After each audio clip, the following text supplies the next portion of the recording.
Hello दोस्तों, apex classes के online digital platform पे आपका हार्दिक स्वागत है। My self Ajit Singh. दोस्तों, हम पढ़ रहे थे क्लास 10th सोशल साइंस, सामाजिक विज्ञान।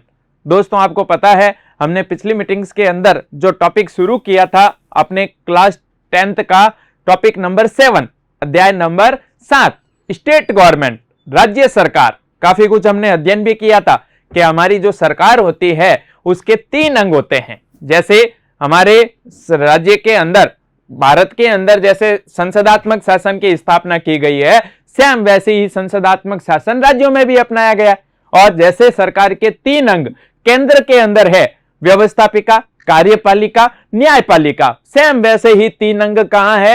राज्य के अंदर भी है, स्टेट के अंदर भी है, व्यवस्थापिका, कार्यपालिका, न्यायपालिका। हमने राज्य की व्यवस्थापिका के बारे में अध्ययन किया। राज्य की जो व्यवस्थापिका है, जैसे केंद्र की जो व्यवस्थापिका है उसको संसद कहते हैं, वैसे ही राज्य की जो व्यवस्थापिका है उसको कहते हैं राज्य विधान मंडल। क्या कहते हैं उसको? विधान मंडल। जैसे हमने पढ़ा कि राज्य के जो विधान मंडल होता है उसके 3 अंग होते हैं। कितने अंग होते हैं? 3 अंग होते हैं। नंबर 1 राज्यपाल, नंबर 2 विधान मंडल के 2 सदन, एक विधानसभा और विधान परिषद। नंबर 1 राज्यपाल, नंबर 2 विधानसभा, नंबर 3 विधान परिषद। इन तीनों से मिलकर बनता है राज्य का विधान मंडल। अब इन तीनों में से हमने सर्वप्रथम हमारे जो राज्य का विधान मंडल है उसके 2 अंग, विधानसभा और विधान परिषद, उनके बारे में हमने विस्तार से अध्ययन किया। दोस्तों, वो है क्या? उनके बारे में पढ़ा, कैसे गठन होता है, कैसे निर्वाचन होता है, कैसे रचना होती है। क्लियर है? फिर दोनों के बारे में पढ़ने के बाद दोनों की जो पावर है, विधानसभा की क्या पावर है, विधान परिषद की क्या पावर है, वो हमने अध्ययन किया। दोस्तों, मतलब हमारा जो पहला अंग है सरकार का, राज्य के अंदर व्यवस्थापिका, राज्य का विधान मंडल, वो हमारे कंप्लीट हो चुका था। अब हम चलते हैं उसी कड़ी के अंदर जो दोस्तों आगे अपना जो सेकंड अंग आता है सरकार का दूसरा अंग, जिसको हम कहते हैं कार्यपालिका। किस नाम से जानते हैं? कार्यपालिका के नाम से जानते हैं कि सरकार का जो दूसरा अंग है कार्यपालिका, उसके बारे में हम अध्ययन करेंगे। राज्य कार्यपालिका, सरकार का दूसरा अंग राज्य कार्यपालिका। हमारी व्यवस्थापिका, राज्य की व्यवस्थापिका यानी राज्य का विधान मंडल, जिसके दोनों सदन हमने कंप्लीट किए। दोस्तों, अब है राज्य की कार्यपालिका। उसमें कौन कौन आता है? राज्य की कार्यपालिका में कौन कौन आता है? जैसे हमने विधान मंडल के अंदर दोस्तों पढ़ा था कि विधान मंडल में कुल मिलाकर कितने अंग होते हैं? 3 अंग होते हैं विधान मंडल के। 3 अंगों से बनती है व्यवस्थापिका राज्य की। वैसे ही यहां पर भी जो राज्य की कार्यपालिका होती है मुख्य रूप से, उसके भी अमूमन बात करें तो 3 अंग आते हैं। नंबर 1 यहां पर भी आता है राज्यपाल। नंबर 1 आता है राज्यपाल। नंबर 2 मुख्यमंत्री और उसके मंत्री परिषद। मुख्यमंत्री और उसकी मंत्री परिषद। दोस्तों, थोड़ा ध्यान देना आप कि यहां पर राज्यपाल जो है, हमने आपको पता है राज्यपाल को हमने विधान मंडल में भी देखा कि राज्यपाल विधान मंडल का भी अंग होता है और राज्यपाल कार्यपालिका का भी भाग होता है। राज्यपाल की दोहरी भूमिका है, राज्यपाल विधान मंडल का भी अंग है, राज्यपाल कार्यपालिका का भी भाग है। दोस्तों, राज्यपाल दोनों में आता है, राज्यपाल व्यवस्थापिका में भी आता है तो राज्यपाल कार्यपालिका में भी आता है। कार्यपालिका में प्रमुख कौन है? नंबर 1 राज्यपाल आता है, नंबर 2 मुख्यमंत्री और उसकी तीसरी कौन? मंत्री परिषद। इनसे मिलकर बनती है राज्य के कार्यपालिका। क्या बनती है? राज्य के कार्यपालिका। किन से मिलकर बनती है? मुख्य रूप से तो मुख्यमंत्री और मंत्री परिषद मुख्य। क्लियर है ना? अब होता क्या है कि हमारे यहां पर केंद्र में जैसे हमने पढ़ा संसदात्मक शासन अपनाया गया है, सेम केंद्र के जैसे राज्यों में भी, केंद्र के जैसे राज्यों में भी संसदात्मक शासन स्थापित किया गया है। संविधान के अनुसार जैसे हमारे केंद्र में संसदात्मक शासन स्थापित किया गया है, सेम राज्यों में भी संसदात्मक शासन स्थापित किया गया, जिसके तहत हमारे संविधान के अनुसार, संसदात्मक शासन के अनुसार हमारे राज्य का एक कानूनी प्रमुख, संवैधानिक प्रमुख या वैधानिक प्रमुख होता है, जिसको हम कहते हैं राज्यपाल। हमारे संविधान के अनुसार राज्य का एक वैधानिक प्रमुख होता है, संवैधानिक प्रमुख होता है। संविधान के अनुसार राज्य का जो प्रमुख होता है वो कौन होता है? राज्यपाल। कौन होता है? राज्यपाल। लेकिन ये होता है, राज्यपाल जो होता है ना, ये होता है नाम मात्र का। होता कैसा है? नाम मात्र का। और जब वास्तविक शक्तियां हैं, जो मेन पावर है राज्य की, वास्तविक कार्यपालिका या वास्तविक पावर जो है वो मुख्यमंत्री और मंत्री परिषद द्वारा प्रयोग में लाई जाती है। वैधानिक प्रमुख हो गया कौन? राज्यपाल। और जो शासन का प्रमुख, सरकार का जो प्रमुख होता है वो होता है मुख्यमंत्री। सरकार का प्रमुख कौन होता है राज्य के अंदर? मुख्यमंत्री। संविधान का प्रमुख कौन है? राज्यपाल। सरकार का प्रमुख कौन है? मुख्यमंत्री। और उसीलिए हमारे संविधान के अनुसार सारी पावर होती तो राज्यपाल के पास है।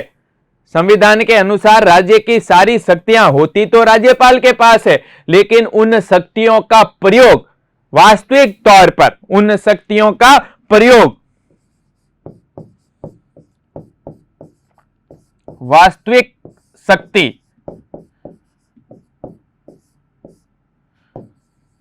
का प्रयोग मुख्यमंत्री व उसकी मंत्री परिषद द्वारा किया जाता है।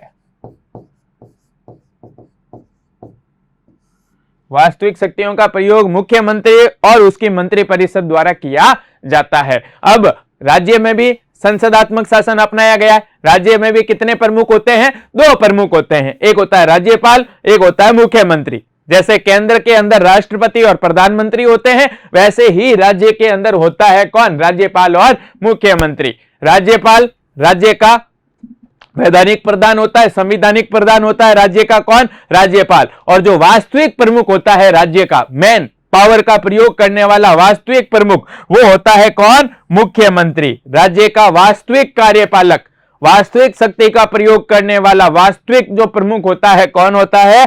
मुख्यमंत्री। कहां का? राज्य का। जैसे केंद्र के अंदर हमने बात की थी कि केंद्र का जो वास्तविक प्रमुख होता है वो होता है प्रधानमंत्री। सेम राज्य का वास्तविक प्रमुख होता है कौन? मुख्यमंत्री। केंद्र में जैसे राष्ट्रपति नाम मात्र का होता है, वैसे ही राज्य में राज्यपाल होता है कैसा? नाम मात्र का। वास्तविक कौन होता है राज्य में? मुख्यमंत्री। यह है राज्य की क्या? कार्यपालिका। राज्य की कार्यपालिका, जिसमें प्रमुख कितने होते हैं? 2, पर राज्यपाल, मुख्यमंत्री और उसकी मंत्री परिषद, जिनसे मिलकर बनती है राज्य की क्या? कार्यपालिका। क्लियर है दोस्तों? यहां तक चलें आगे। बात करते हैं राज्य की कार्यपालिका में राज्य का जो वैधानिक प्रधान है, जिसको क्या कहते हैं? राज्यपाल।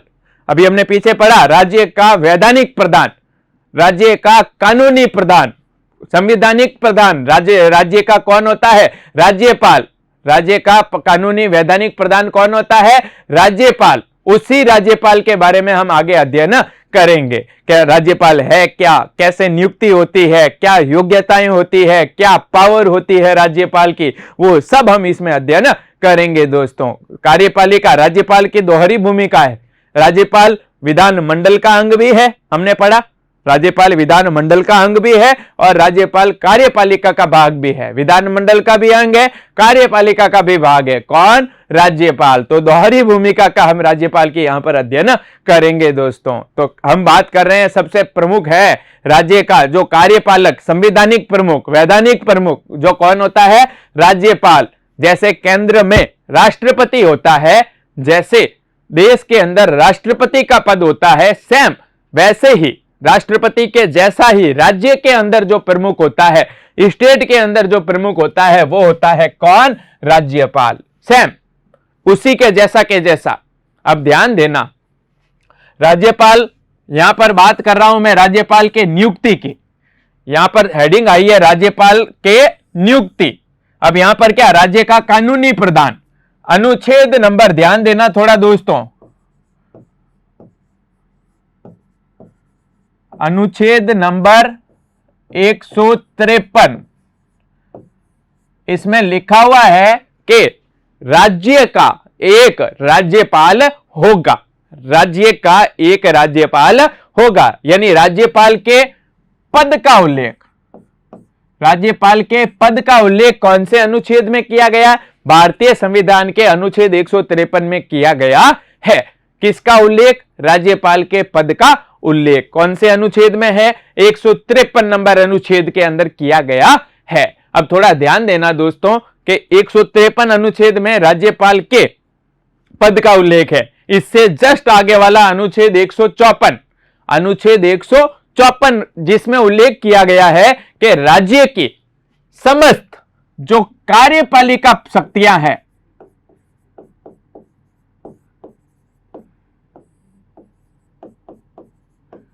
राज्य की समस्त कार्यपालिका शक्तियां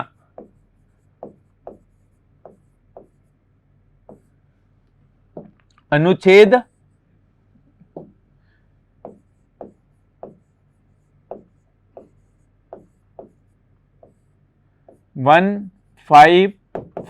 154 के राज्य की जो कार्यपालिका शक्तियां हैं जितनी भी, वो सब किसमें होंगे?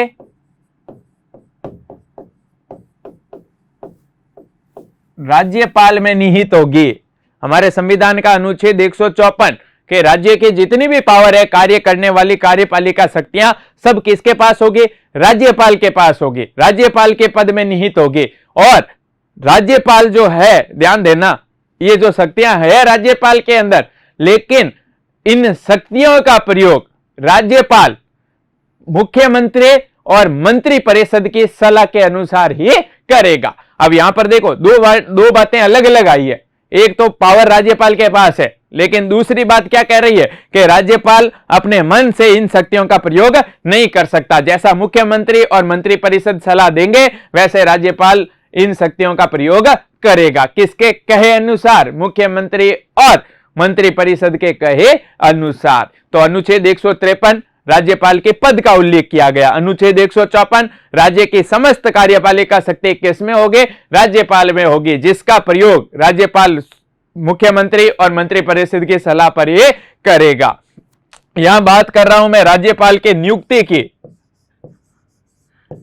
अनुच्छेद 155 राज्यपाल की नियुक्ति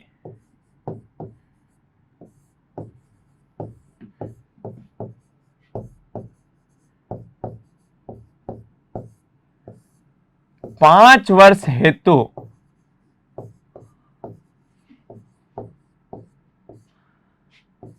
राष्ट्रपति द्वारा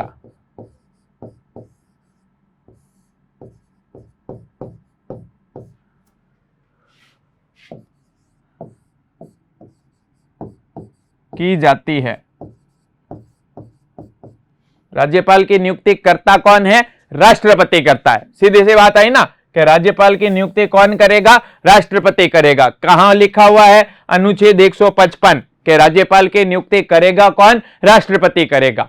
और राज्यपाल राष्ट्रपति के प्रसाद पर्यंत अपना पद धारण करता है, पद पर बने रहता है। किसके प्रसाद पर्यंत? राष्ट्रपति के प्रसाद पर्यंत।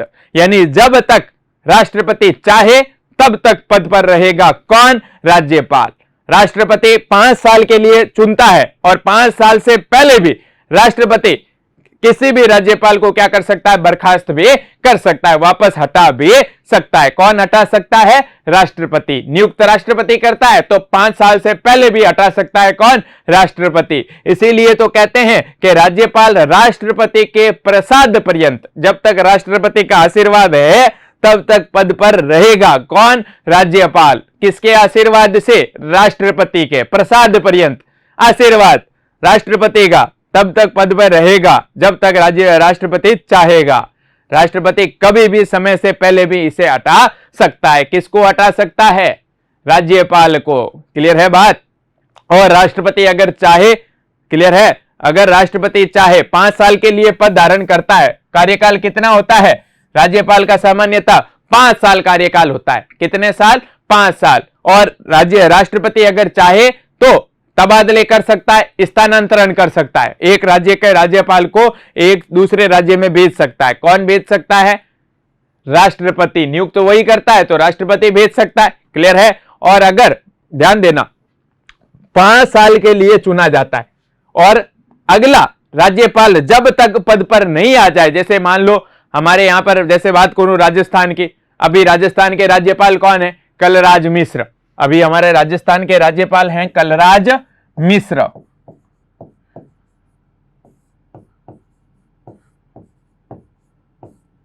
ये हमारे राजस्थान के राज्यपाल है। अभी ये पद पर है, राज्यपाल ने नियुक्त किया, पद पर है। अब इनके बाद में जब इनका कार्यकाल कितना है? 5 साल है। इनका कार्यकाल 5 साल है। इनके बाद में नए राज्यपाल बनेंगे, दूसरे आएंगे। अब जब तक नए राज्यपाल पद पर, इनका कार्यकाल 5 साल हो गया और जब तक नया राज्यपाल नहीं आया राजस्थान का, तब तक ये काम करेंगे। कौन? कलराज मिश्र। नया राज्यपाल आ गया है इनके जगह के ऊपर कि भाई हाँ, सामने खड़ा है कि भाई ये कुर्सी पर बैठ जाएगा और मैं रिटायर हूं, मैं फ्री हूं, तब ये पद छोड़ देंगे। तब इनका काम क्या हो जाएगा? खत्म हो जाएगा। नए राज्यपाल के आने तक भले ही 5 साल हो गया लेकिन नया राज्यपाल नहीं आया, तब तक पद पर रहेंगे। कौन? कलराज मिश्र। नया राज्यपाल आने तक पद पर बने रहेंगे। तो राज्यपाल 5 साल के लिए राष्ट्रपति द्वारा चुना जाता है, नियुक्त किया जाता है। किसके द्वारा किया जाता है? राष्ट्रपति के द्वारा। और राष्ट्रपति के प्रसाद पर्यंत पद पर बना रहता है। और 5 साल जब तक नया राज्यपाल पद पर नहीं आता, नए राज्यपाल के निर्वाचन तक या नियुक्ति तक पद पर बने रहता है। कौन? राज्यपाल। कार्यकाल तक तब तक रहता है जब तक आ जाता है कौन? नया राज्यपाल। तब तक कार्यकाल रहता है 5 साल। सामान्यतः कितना हो गया? 5 साल। और नए राज्यपाल के आने तक पद पर बना रहता है कौन? राज्यपाल। और उसे समय से पहले भी बर्खास्त कर सकता है। समय से पहले, 5 साल से पहले भी बर्खास्त कर सकता है। कौन? राष्ट्रपति। और राज्यपाल खुद अगर चाहे तो समय से पहले अपना क्या दे सकता है? त्याग पत्र दे सकता है, इस्तीफा दे सकता है। कौन दे सकता है? राज्यपाल। अगर खुद चाहे तो भी इस्तीफा दे सकता है, खुद चाहे तो भी इस्तीफा दे सकता है। राष्ट्रपति चाहे तो भी क्या कर सकता है? हटा सकता है, बर्खास्त कर सकता है 5 साल से पहले भी। और राज्यपाल अगर खुद चाहे तो भी क्या दे सकता है? इस्तीफा दे सकता है। कब? 5 साल से पहले ही। तो यह है राज्यपाल की नियुक्ति कौन करता है? राष्ट्रपति करता है, अनुच्छेद नंबर 155 के तहत। क्लियर है दोस्तों यहां तक? चलें आगे। नेक्स्ट आता है राज्यपाल की नियुक्ति के संबंध में स्वस्थ परंपराएं। अब ध्यान देना, राज्यपाल की नियुक्ति के संबंध में स्वस्थ परंपराएं, कि जिस व्यक्ति को राज्यपाल बनाया जाता है ना, तो हमारे भारत के अंदर कुछ परंपराएं हैं लगातार जो चली आ रही है। जब राज्यपाल को नियुक्त किया जाता है तो उस नियुक्ति के अंदर प्रमुख रूप से 2 परंपराएं हैं। कितनी परंपराएं हैं? 2 परंपराएं हैं जिनका सामान्यतः पालन किया जाता है कि भाई 2 परंपराएं चली आ रही है। जब भी राज्यपाल को नियुक्त किया जाता है ना, तो 2 बातों का ध्यान रखा जाता है। कितनी बातों का? 2 बातों का। उन्हें नाम क्या दे दिया? परंपराएं। कितनी बातों का ध्यान रखा जाता है? 2 बातों का। और जो 2 बातें लगातार हमारे संविधान में कहीं नहीं लिखी हुई है, ध्यान देना, हमारे संविधान में उनका उल्लेख नहीं है, लेकिन 2 बातों का ध्यान रखा जाता है। पहली बात आती है, 2 कौन सी परंपराएं हैं? ध्यान देना, पहली बात आती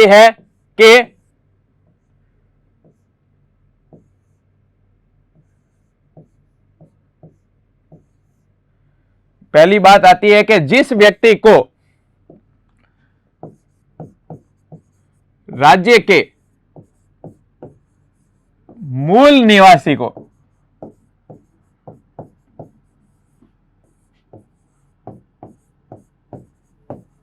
उस राज्य का राज्यपाल नहीं बनाया जा सकता या नहीं बनाया जाना चाहिए,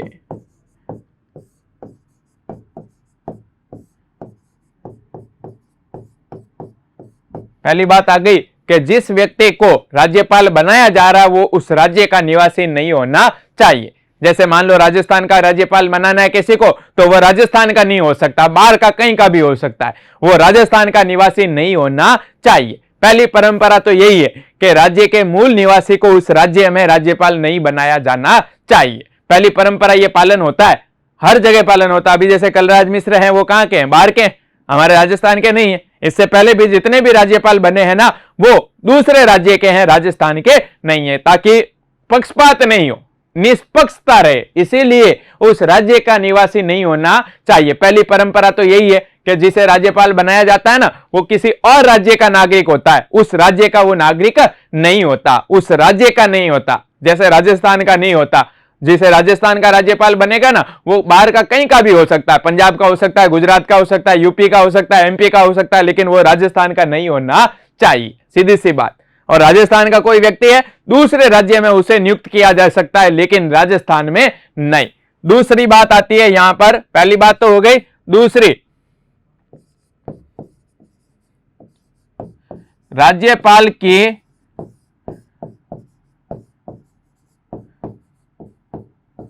नियुक्ति में राज्य के मुख्यमंत्री से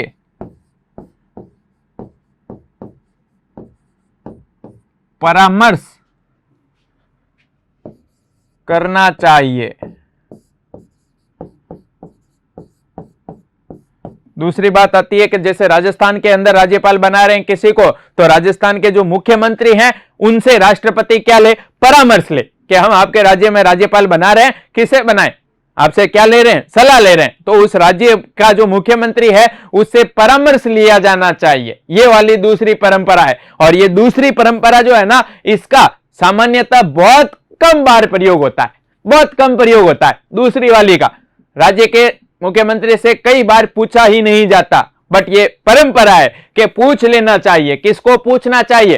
राष्ट्रपति को। राज्यपाल को नियुक्त करने से पहले राष्ट्रपति को उस राज्य के मुख्यमंत्री से परामर्श ले लेना चाहिए कि हम आपके राज्य में राज्यपाल बना रहे हैं, ये व्यक्ति हैं जिन्हें हम राज्यपाल बना रहे हैं, कि आप ठीक है बना दें। ये वाली चीज उस राज्य के राज्य मुख्यमंत्री से परामर्श लेने की व्यवस्था की जानी चाहिए, या उससे परामर्श लेना चाहिए। किसको लेना चाहिए? राष्ट्रपति को। ये दो परंपराएं हैं जो राष्ट्रपति के चुनाव में चलती है। कितनी परंपराएं हैं? दो।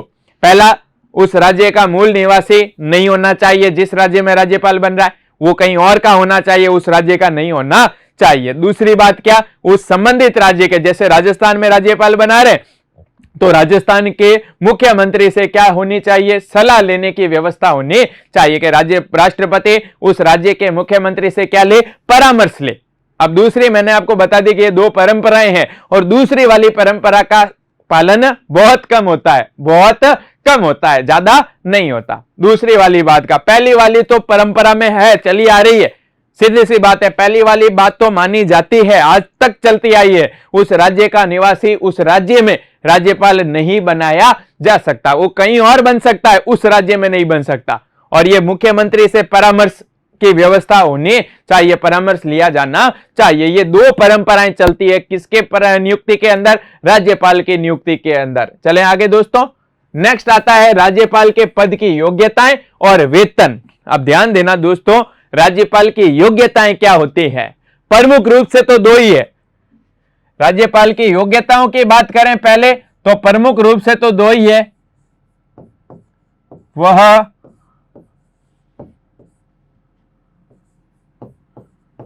भारत का नागरिक होना चाहिए। पहली चीज तो हमारे पढ़ी हुई भी है, ये भारत का नागरिक होना चाहिए। कहां का नागरिक होना चाहिए? भारत का नागरिक होना चाहिए। और दूसरी जो मुख्य है, न्यूनतम आयु 35 वर्ष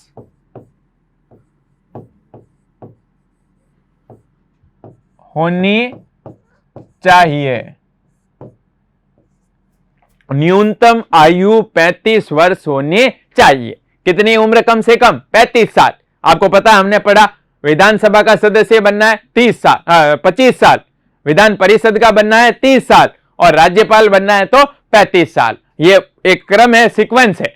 सीधी सी बात, विधानसभा का बनना है तो 25 साल आयु होनी चाहिए, विधान परिषद का बनना है तो 30 साल होनी चाहिए और अगर राज्यपाल बनना है तो कम से कम 35 साल होनी चाहिए। जैसे राष्ट्रपति की आयु कितनी है? 35 साल।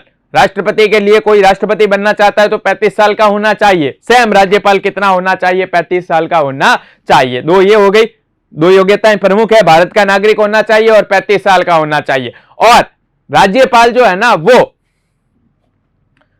तीसरी बात, राज्यपाल संसद या राज्य के अंदर जो विधानमंडल होता है, विधानमंडल, उनमें से किसी भी सदन, किसी भी सदन का सदस्य नहीं होना चाहिए।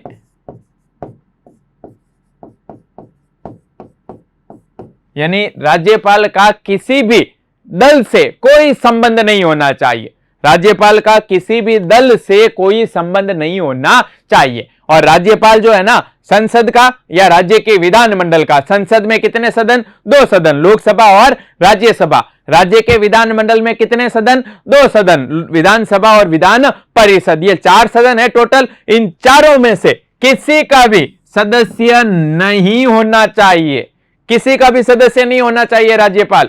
सीधी बात, बाहर का होना चाहिए। संसद या राज्य के विधानमंडल के किसी भी सदन का सदस्य नहीं होना चाहिए। कौन नहीं होना चाहिए? राज्यपाल। यानी राज्यपाल का किसी भी राजनीतिक दल से कोई रिलेशन, संबंध नहीं होना चाहिए। अगर मान लीजिए राज्यपाल किसी भी दल का क्या है? मेंबर है, कोई भी सदन का सदस्य है राज्यपाल, तो अगर वो राज्यपाल बनना चाहता है तो उसे वो सदन से त्याग पत्र देना पड़ेगा, इस्तीफा देना पड़ेगा, सदन से सदस्यता छोड़नी पड़ेगी। उसी दिन से वो सदस्यता क्या मानी जाएगी? छोड़नी पड़ेगी, तब वो राज्यपाल के रूप में नियुक्ति पा सकता है, राज्यपाल बन सकता है। सीधी सी बात, पहले किसी भी सदन का सदस्य नहीं होना चाहिए, कोई भी सदन, चाहे तो वो लोकसभा राज्यसभा हो, चाहे वो विधानसभा विधान परिषद हो, राज्यपाल किसी का भी इनमें से सदस्य नहीं हो सकता। तो नहीं तो अगर है तो वो राज्यपाल नहीं बनाया जा सकता। और ये वाली योग्यता किसमें होनी चाहिए? राज्यपाल में होनी चाहिए। राज्यपाल का किसी राजनीतिक दल से कोई संबंध, कनेक्शन नहीं होना चाहिए। अगर है तो पहले छोड़ेगा, तभी वो राज्यपाल नियुक्त किया जा सकता है। इसके अलावा लास्ट आता है किसी भी वही लाभ के पद पर नहीं होना चाहिए। कोई लाभ का पद नहीं होना चाहिए। सरकार से पहले से कोई लाभ नहीं लेना चाहिए। सीधी बात, सरकार से पहले से कोई लाभ नहीं लेना चाहिए। लाभ ले रहा है सरकार से तो वो राज्यपाल नियुक्त नहीं किया जा सकता। और राज्यपाल नियुक्त कब होगा? जब वो लाभ का पद नहीं होगा, लाभ के पद पर है, वो राज्यपाल नहीं बनाया जा सकता। अगर बनना है उसे तो वो लाभ का पद पहले क्या करना पड़ेगा? त्याग पत्र करना पड़ेगा, छोड़ना पड़ेगा, तभी वो राज्यपाल नियुक्त किया जा सकता है। तो राज्यपाल की ये योग्यताएं होनी चाहिए। भारत का नागरिक होना चाहिए, न्यूनतम आयु 35 वर्ष होनी चाहिए, ये तो 2 तो फिक्स है। इसके अलावा राज्यपाल न तो संसद के दोनों सदनों में से या राज्य के विधानमंडल के दोनों सदनों में से किसी भी सदन का सदस्य नहीं हो सकता। किसी भी सदन का सदस्य नहीं होना चाहिए। अगर है तो वो राज्यपाल बन नहीं सकता, उसे वो सदस्यता से क्या देना पड़ेगा? त्याग पत्र देना पड़ेगा। किसी भी सदन का नहीं हो सकता, छोड़ेगा तभी बन सकता है, नहीं तो नहीं। इसके अलावा किसी लाभ के पद पर नहीं होना चाहिए। क्लियर है दोस्तों? यह है राज्यपाल की क्या योग्यताएं। इसके अलावा ध्यान देना दोस्तों, राज्यपाल के वेतन के बारे में बात कर रहा हूं मैं। राज्यपाल के पद का वेतन कितना होना चाहिए? वेतन ध्यान देना। अब देखो, पहले राज्यपाल का जो वेतन था, पहले ये 1,10,000 रुपए पहले वेतन मिलता था किसको? राज्यपाल को। अभी वेतन बदल गया है। अभी राज्यपाल का जो वेतन है ना, इतना है, देख लो आप, 3.5 लाख, 3,05,000 50,000। राज्यपाल का वेतन 3.5 लाख। किसका वेतन है? राज्यपाल का वेतन है कितना है? 3.5 लाख। किसका वेतन है? राज्यपाल का। 3.5 लाख रुपए वेतन मिलता है किसको? राज्यपाल को। अभी वर्तमान के अंदर 7th पे स्केल आया, आपको पता है 7वां वेतन आयोग लगा था ना, उसके बाद में राज्यपाल के वेतन में अप्रत्याशित बढ़ोतरी हो गई। पहले से 3 गुना हो गया। 1,10,000 था पहले, उससे 3 गुना 3.5 लाख रुपए अभी मिलता है एक महीने का। किसको मिलता है? राज्यपाल को। राष्ट्रपति को 5 लाख मिलता है। भारत का जो राष्ट्रपति है ना, उसको कितना मिलता है? 5 लाख। राज्यपाल को कितना मिलता है? 3.5 लाख। अब थोड़ा आप ध्यान देना, ये वेतन तो मिलता ही है। इसके अलावा रहने के लिए निःशुल्क घर बंगलो मिलता है, रहने के लिए गाड़ी मिलती है और अन्य सुविधाएं मिलती है, भत्ते मिलते हैं। किसको? राज्यपाल को। रहने के लिए राज्यपाल भवन है अलग से राज्य के अंदर। इसके अलावा गाड़ी मिलती है और भी दूसरी सुविधाएं मिलती है। क्लियर है ना? रिटायरमेंट के बाद मान लो 5 साल कार्यकाल खत्म हो गया ना, उसके बाद पेंशन मिलती है। किसको? राज्यपाल को। बहुत सुविधाएं मिलती है। किसको? राज्यपाल को। 3.5 लाख तो रोकड़ मिलता है हर महीने। इसके अलावा बहुत सारी गाड़ियां हैं, घर है, ये सुविधाएं मिलती है। किसको? राज्यपाल को। बहुत सारे भत्ते भी मिलते हैं, आने जाने के खर्चे वगैरह होते हैं ना, तो भत्ते भी मिलते हैं। किसको? राज्यपाल को। तो यह है राज्यपाल का वेतन और पद की योग्यताएं। क्लियर है दोस्तों? यहां तक राज्यपाल है क्या? राज्य की कार्यपालिका का वैधानिक प्रधान है, कानूनी प्रधान है। कौन? राज्यपाल। उसके बारे में हमने अध्ययन किया। नियुक्ति कैसे होती है, कौन करता है, क्लियर है? योग्यताएं क्या होती है, वेतन कितना मिलता है, और राज्यपाल के बारे में कुछ स्वस्थ परंपराएं क्या है, 2 बिंदु वो हमने पढ़े। इससे आगे नेक्स्ट मीटिंग में आगे राज्यपाल की पावर के बारे में हम अध्ययन करेंगे दोस्तों। Thank you. सब्सक्राइब करें हमारा apex classes edutech YouTube channel. साथ ही बेल आइकन को क्लिक करना बिल्कुल ना भूलें, ताकि आगे आने वाले सभी यूट्यूब वीडियोस की अपडेटेड नोटिफिकेशंस सबसे पहले आपको मिले। Apex classes edutech, subscribe now.